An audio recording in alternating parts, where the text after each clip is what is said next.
দেখো, চোখ বন্ধ করো।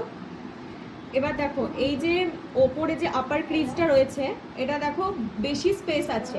আর যখন ও তাকাচ্ছে, তাকাও একবার, তখন বোঝা যাচ্ছে দেখো ওর যে আইলিডটা সেখানে কতটা কম স্পেস রয়েছে আর আপারে ক্রিজ এরিয়াতে বেশি স্পেস রয়েছে। তো কি করব, আমাদের ক্রিজ এরিয়াটাতে আমরা ব্লেন্ডিং করব আইশ্যাডোটাকে, ঠিক আছে? কিন্তু কি এখানে ওর যেহেতু কোনো স্পেস নেই, নর্মালি তুমি শ্যাডো দিয়ে ডার্ক টু লাইট এটাকে মিক্সিং করো। ক্রিজ এরিয়াটা যেহেতু বড় আছে, ভালো ব্লেন্ডিং হবে, তো সেক্ষেত্রে ওটা করলেও খুব মানাবে। তো ওর যেহেতু বললাম ক্রিজ এরিয়াটা বড় আছে, তো ক্রিজ এরিয়াতে আমি ফার্স্টে একটা লাইট শেড দিয়ে ব্লেন্ডটা করছি। একটা লাইট শেড দিয়ে ব্লেন্ড করব। এটা কিন্তু পুরোপুরি তোমার আইব্রোর কাছে চলে যাবে না, ঠিক আছে? ব্লেন্ডিং করতে করতে কখনোই শ্যাডো যেন আইব্রোতে টাচ না হয়ে যায়। দিয়ে ওটার সাথে মিক্স করছি।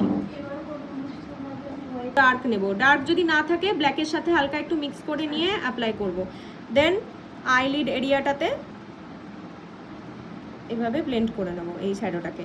দেন তুমি চাইলে এবার মিডিলে আইবল যেখানে রয়েছে ওর ঠিক ওপরে ইয়ে করবে, সিমার দিয়ে দেবে। এটা হচ্ছে একদমই তোমার ক্লায়েন্ট বেস যে আই মেকআপটা হয়, কারণ ওর চোখটা সিমার দিচ্ছি আমি অল্প। সিমারটা কোথায় দেবো? ওর আইবলটা যেখানে রয়েছে, হাত দিলে বুঝতে পারবে, যেখানে উঁচু হয়ে আছে একদম টপে, এই টপের এই জায়গাটাতেই কিন্তু সিমারটা দেবে। দেখো এরকম, ভালো লাগছে না?